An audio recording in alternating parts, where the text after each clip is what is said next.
Dead. One of them shot by the sea in the east, and one of them shot in the west by the sea. Dead. Both my boys. When you sit at the feast and are wanting a great song for Italy free, let none look at me. Yet I was a poetess only last year, and good at my art for a woman, men said. But this woman, this, who is agonized here, the East Sea and West Sea rhyme on in her head forever instead. What art can a woman be good at? Oh, vain. What art is she good at but hurting her breast with the milk teeth of babes and a smile at the pain?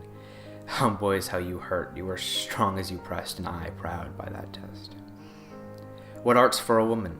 To hold her knees, both darlings, to feel all their arms round her throat, cling, strangle little, to sew by degrees, embroider the long clothes and neat little coat, to dream and to dote. To teach them, it stings there. I made them indeed speak plain the word country. I taught them, no doubt, that a country's a thing men should die for at need. I prated of liberty, rights, and about the tyrant cast out. And when their eyes flashed, oh, my beautiful eyes, I exulted, nay, let them go, forth at the heels of the guns, and denied not. But then the surprise when one sits quite alone, when one weeps and one kneels, God, how the house feels.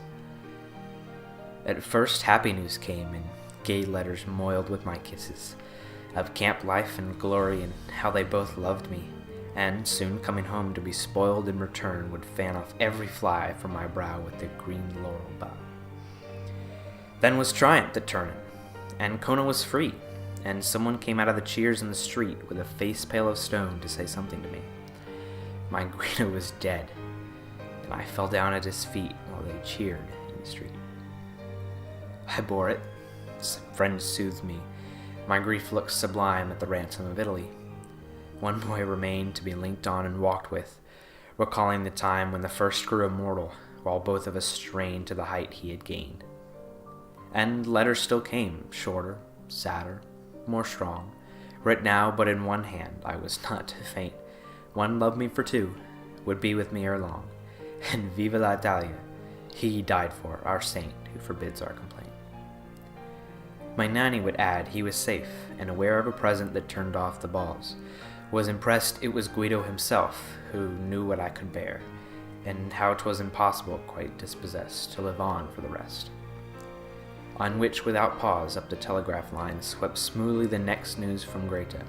Shot. Tell his mother. Ha! His, their mother, not mine. No voice says my mother again to me. What, you think Guido forgot?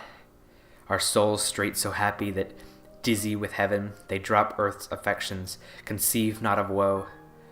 I think not. Themselves were too lately forgiven through that love and sorrow which reconciled so the above and below. O Christ of 5 wounds, who lookest through the dark to the face of thy mother, consider, I pray, how we common mothers stand desolate, mark, whose sons, not being Christ's, die with eyes turned away, and no last word to say. Both boys dead, but that's out of nature. We all have been patriots, yet each house must always keep one. 'Twere imbecile, hewing out roads to a wall, and when Italy's made, for what end is it done if we not have a son? Ah, when great is taken, what then? When the fair wicked queen sits no more at her sport of the fireballs of death crashing soul out of men, when the guns of cavalry with final retort have cut the game short, when Venice and Rome keep their new jubilee, when your flag takes all heaven for its white, green, and red, when you have your country from mountain to sea, when King Victor has Italy's crown on his head, and I have my dead. What then? Do not mock me. Ah, ring your bells low, and burn your lights faintly. My country is there, above the star pricked by the last peak of snow. My Italy's there, with my brave civic pair, to disfranchise despair. Forgive me, some women bear children in strength, and bite back the cry of pain in self-scorn.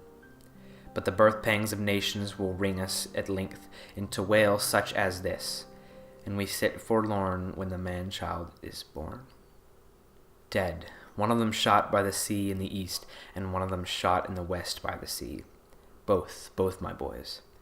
If in keeping the feast you want a great song for your Italy free, let none look at me. Let's analyze Mother and Poet by Elizabeth Barrett Browning. Mother and Poet was written in 1861 and is written in standard Victorian period literariness. In 1860, the unification of Italy began with Garibaldi's capture of Naples.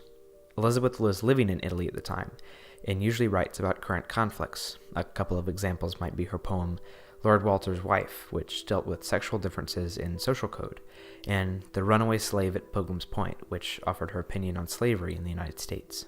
At first glance, the text is broken into 20 stanzas, with 5 lines each for a total of 100 verses.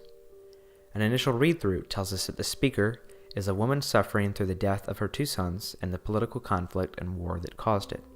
With a little more research, the speaker is defined as Laura Savio of Turin, a poet and patriot. The reader can feel the desperation, scorn, and mourning through the poem's tone. The audience would probably be those familiar with either Italy's conflict or grief over a loved one. Political conflict may be the one defined in the poem, but not necessarily serves as the occasion that prompted the poem. The more specific death of the speaker's 2 sons is the main subject. The mother in this poem is stricken with grief over the death of her sons, but feels guilty about it as well. She puts it upon herself to blame for their ambition for war, that she was the one to put those notions in their heads, that she was the one who taught them the meaning of country and what it means to die for one. The death of her sons is the catalyst for the mother's patriotic tendencies to die down. She looks back on her previous actions with scorn and regrets raising her children to honor war and their country. After processing the extent of the speaker's grief, the purpose and theme of this poem is a social commentary on heroism, war and conflict, grief, patriotism. Browning wanted to call attention to the societal challenges and grievances that a mother goes through in war and the aftermath of loss.